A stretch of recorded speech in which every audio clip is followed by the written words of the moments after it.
Throughout Japanese history, there has always been a certain ideology behind the warrior. The idea that the warrior should fight to his death, no retreat, no surrender, to kill themselves if it meant avoiding defeat, and if defeated to commit suicide to save themselves the embarrassment. This mentality would follow Japan into World War II, the most intense conflict Japan would ever enter. Outmanned and outgunned by their enemy, especially by the end of the war, the Japanese military exploited the one resource that they had that the enemy didn't: an army, air force, and navy full of troops willing to literally kill themselves in order to avoid defeat. To show the tragic extent the Japanese military went in exploiting this suicidal mentality, we will see some of the experimental and battlefield-implemented suicide-based weapons and tactics that the Japanese military produced during this war. This is the lunge mine, one of the most simple purpose-built weapons of the war. Developed and implemented by the Japanese Army, the lunge mine was an explosive mine placed at the end of a bamboo pole. To operate this weapon, an infantry soldier would take this pole and attempt to press the mine's legs, those three prongs at the end of the device, on an enemy tank. If successful, the impact of the mine's legs on the enemy tank would detonate the mine. Unfortunately, due to the explosive force of the mines, the operating soldier would likely not survive the blast. This is the Yokosuka MXY-7 Model 11 Oka suicide rocket, developed at the end of the war by the Japanese Air Force. In response to the increasing use of kamikaze tactics, this device was developed in order to reduce the cost and increase the effectiveness of a kamikaze vehicle. This Model 11 Oka was transported to its target by a larger bomber-type plane. Once near the target, the Oka would be released and attempt to fly directly into said target.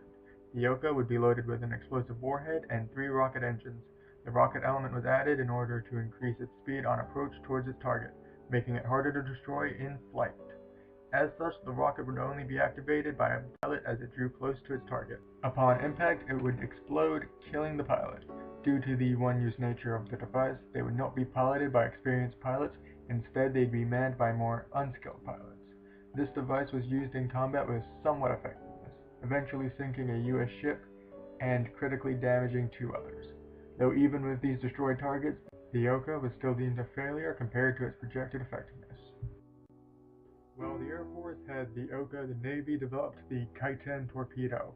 Much like the Oka, the Kaiten was a manned, explosive ordnance-filled, collision-based weapon. Instead of being transported by plane, it was transported by submarine, where it'd be launched with a pilot inside who'd steer it towards the target.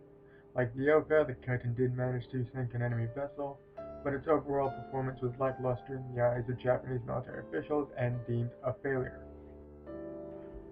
Returning to the air, the Oka was not the only Japanese suicidal air vehicle.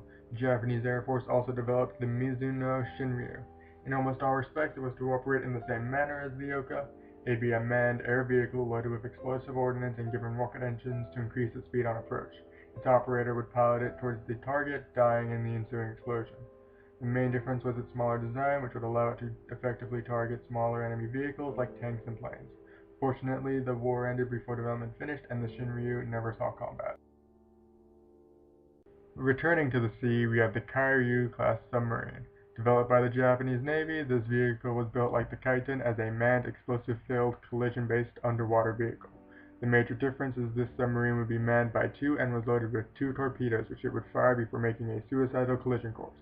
Like the Shinryu, the war ended before its development could be completed and was never put into combat. This last item is one of the most absurd: a diver suit built to be worn whilst the operator is holding a sea mine on a pole. When an enemy ship draws near, the operator would attempt to make contact with the boat with the mine, detonating it, killing the operator. Luckily, this equipment never saw combat. However, there were several fatalities in its testing.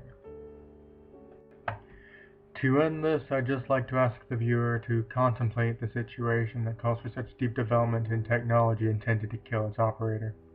This is the tragic reality when unshakable warrior ideology meets desperation. Thank you for watching.